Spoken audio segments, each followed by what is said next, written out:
Capernaum was a fishing village established during the time of Hasmoneans located on the northern shore of the Sea of Galilee.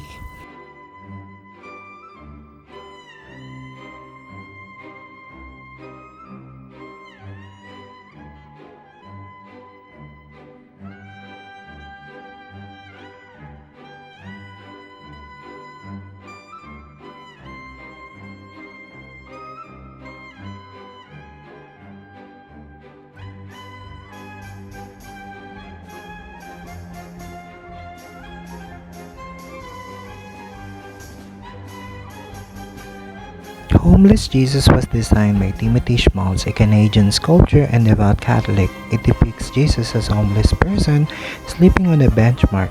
His face and hands are obscured, hidden under blanket, but crucifixion wood on his feet reveal his identity.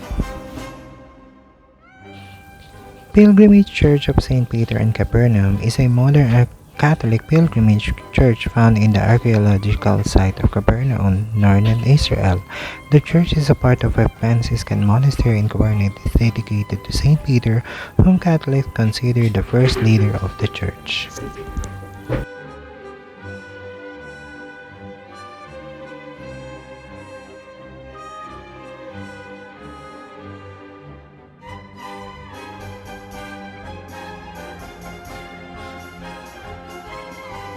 It's considered the first church in the world and believe it could be the place where the house of Apostle Peter was.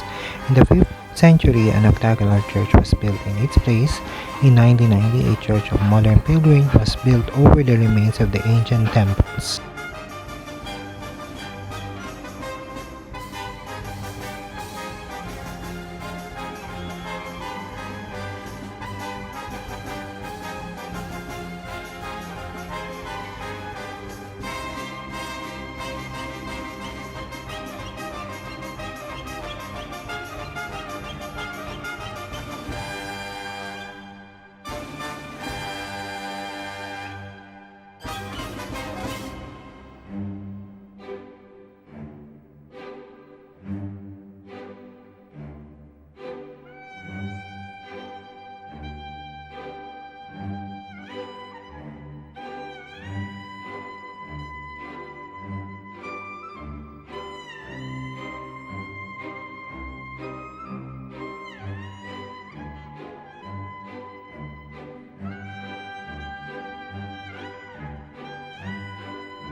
The building consists of 4 parts: the praying hall, the western patio, a southern balustrade, and a small room at the northwest of the building.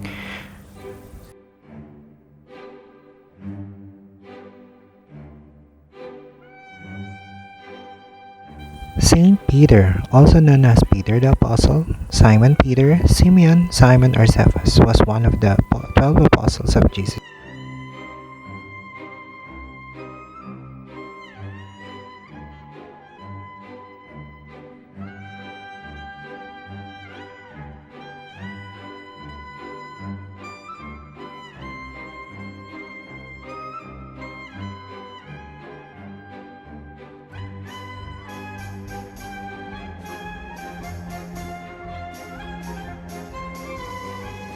The Sea of Galilee, also called Lake Tiberias or Kidron, is a freshwater lake in Israel.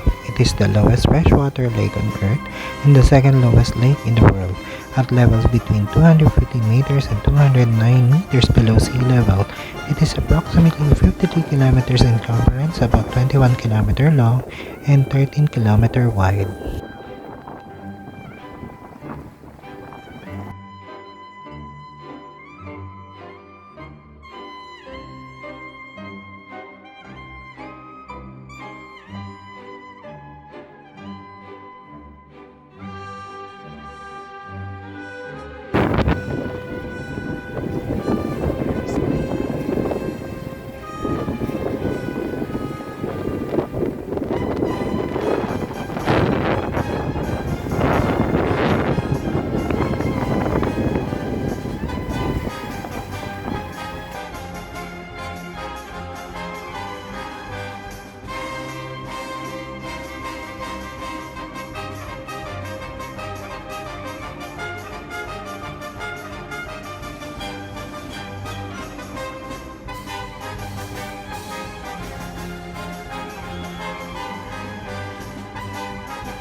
Of the vows. So for all the couples, if you are willing to put on any kind of a dress, and you can change it later on at the church after the mass and the renewal of the vows. So if you are intending to put white dress or whatever, please put it on before departure, and you can change it later on after the mass, because 9 o'clock we are having our mass at the church of the wedding in Cana and the renewal of the vows. From Cana we will be moving all the way to Haifa to visit the Mount Carmel. At the Mount Carmel we are going to visit the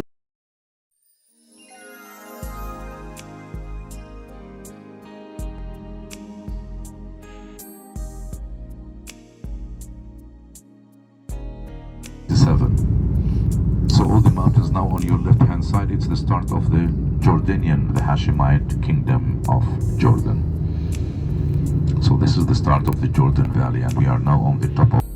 In the Gospel account, Jesus, his mother, and his disciples are invited to a wedding. When his mother notices that the wine has run out, Jesus delivers a sign of his divinity by turning water into wine at her request. The location of Cana has been subject to debate among biblical scholars and archaeologists. Several villages in the Galilee are possible candidates. The account is taken as evidence of Jesus' approval of marriage and earthly celebration, and also been used and argued against state totalicism.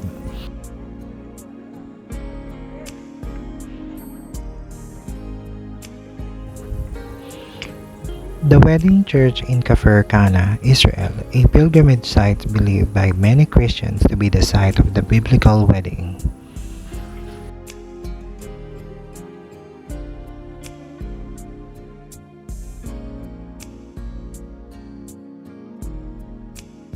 So nowadays the people will be having their wedding either Thursday or Friday, or like in a couple of days or one day. It will be the first Saturday celebrating it together. So in the ancient time it was the whole week celebration, eating and drinking for free. So Jesus came and with his disciples on the third day, and the Virgin Mary was there. So they went out of wine. So the Virgin Mary approached him, telling him, "Do something, my son." Jesus replied, "Why do you invoke me, woman? My time did not come yet." And it was the day the mother would argue, "Listen, I raised you up, you're my son, you are I tell you." No, but the Virgin Mary did not argue with Jesus. She turned to the maid, as if she's turning to us. "Do as thou tell thee." At the moment of the transfiguration, if you still remember the first sight that we visited on the first day, The voice from heaven came saying, "Thou art my beloved Son, with thee I am well pleased." Listen to him. And now it's the action. Do as thou tells you. And he ordered the maids, to fill the stone jars mentioned in the Bible as the same time used by the Jewish people for purification motive. You remember the ritual, right? It should be refilled either by rainwater, we said, or by spring water. So the rich people who could afford it will ask the workers to make them big stone jars because of cleanliness. The purification and cleanliness, the stone is much cleaner than the clay. The clay has cells like our skin, is fibers, so it can gain uncleanness. So the stone will not. So they used to save the rainwater in big stone jars to refill. The ones that would hold between 20 to 30 gallons each one of them.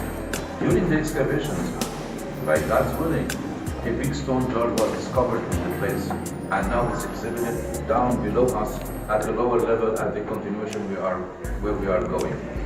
And during the Byzantine period, a big church was erected over here. There are two theories about it, that this church has been built. One of the theories says it was built over the house where the celebration happened, and the second theory says no, that was the synagogue where the celebration happened actually. So let's please go forward all the way down. صباح الخير. صباح الخير. أنا طالع خلاص. أنت جيت. والله العظيم حجتني.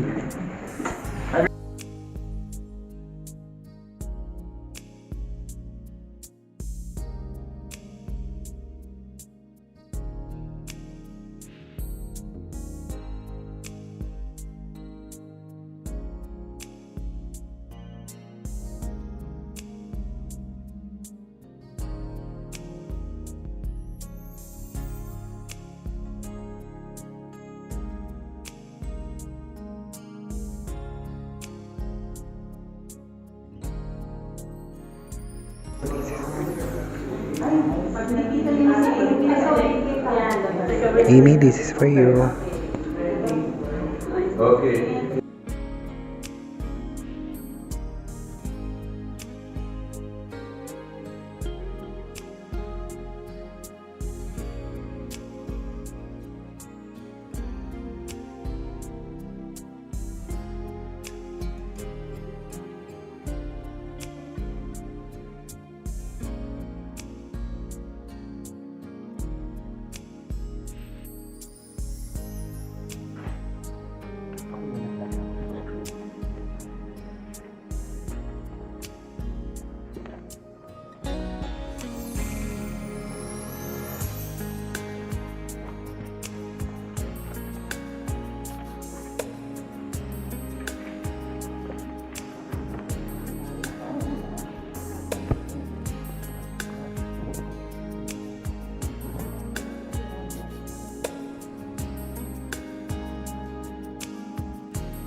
Mamaya, there is a ceremonial vow that's prepared in the liturgy, the required rite. But this time, I'd like to shorten, iikli ako itong aking sinasabi, sapagkat ang pinakamagandang homilya na pwedeng marinig ngayong araw na ito ay walang iba kundi nagmumula sa magpiro. Ayan ngayong umagang ito. Nakaintindihan, maraming nangyayari sa buhay. Pero hanggang ngayon, nandito na kami. Maraming pong salamat sa mga biyayang binigay niyo sa amin. Bukod sa tatlo namin mga anak at sa maganda namin kabuhayan. Maraming pong salamat sa inyo. And you can kiss and seal your love with a kiss. Palakpakan natin si Victor. Being very weak. fellowship. And thank you for giving me a wonderful son, for better vision of ourselves. And thank you for your help and assistance now that I am just semi-retired, so I'm still good. I'm now connected with Bible. I thank the Lord for giving Alex to me. Actually, we've known each other 48 years ago. And through thick and thin, sabi nga ng kanta, hanggang pumuti na ako kasama. Pero kahit nakanto ko pa rin. Still love you very much. And thank you sa all the challenges we have been through. Anak natin, and we have a good life now. So, Lord, let us just enjoy each other through so many more years. Thank you. Please seal your love. Palpakan natin.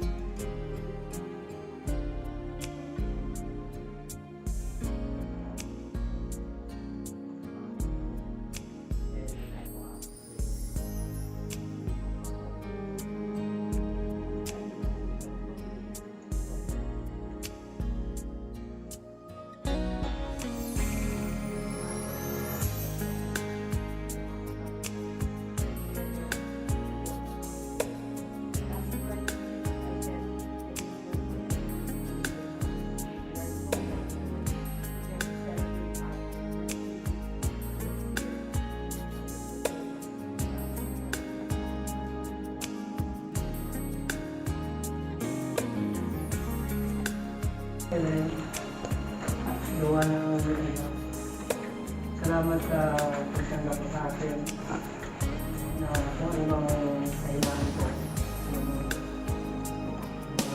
kapag-buhay. Salamat at hindi mo ako limot. Salamat. As I promised our God, I love you, so did you aspire and I promise really honor.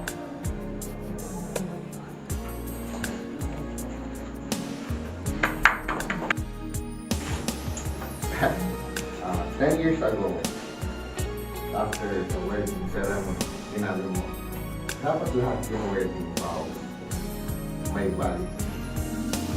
So, it's 10 years. So, since April 10 up to April 21, may 10 days tayo hiwalay. Naging valid. So, sometimes we might be oil and water, or maybe yin and yang. Pero with God's grace, or God's grace, we're always together.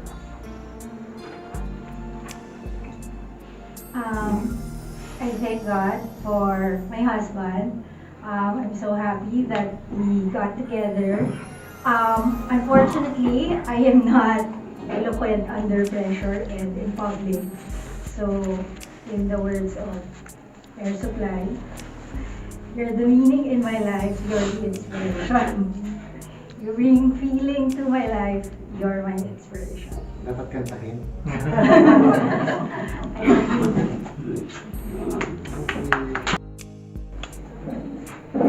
I ask all the husbands to please repeat. I renew and affirm my wedding vows to you.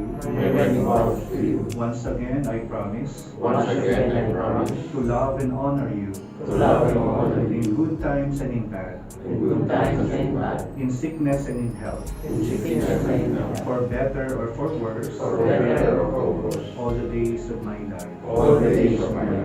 I ask all the wives to please repeat. I renew and reaffirm my wedding vows to you.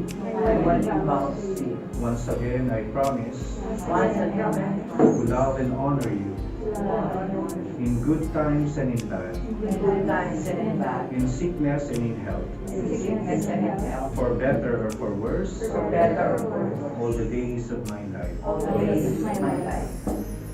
My dear husbands and wives, what God has joined together, let no one set apart.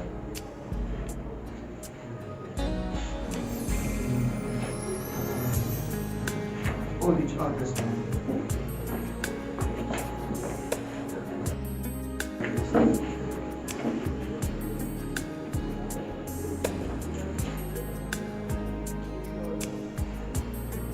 Now we will bless your rings.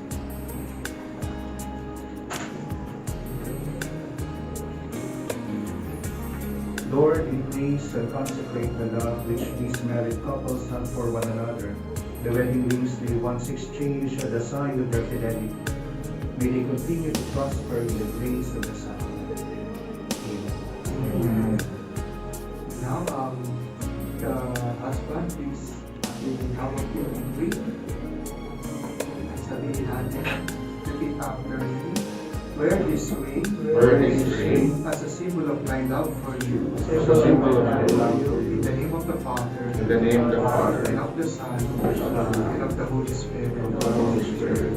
Amen. Please put it. Wives, hold the ring. Wear this ring as a symbol of my love for you. In the name of the Father, and of the Son, and of the Holy Spirit. Amen. Now, we face the altar. And we This is also a place for the single and those who have lost their spouse, sa mga byuda, no? This is also a reminder for us to mirror the love of Jesus. Kung paano minahal ni Jesus ang simbahan, ganun din po dapat tayo. As I have said in the beginning of the Eucharist, we are not only tied to one another sa ating mga asawa, we are also asked to express our fidelity to Jesus, our identity as followers of the Lord. Whether married, single, or wala na pong asawa, and ordained. The Lord be with you. And with your spirit. And may the Almighty and loving God bless you all, the Father, the Son, and the Holy Spirit. Our Eucharist has been offered. We now go in the peace and love of our Lord. Thanks be to God. may now kiss the bride.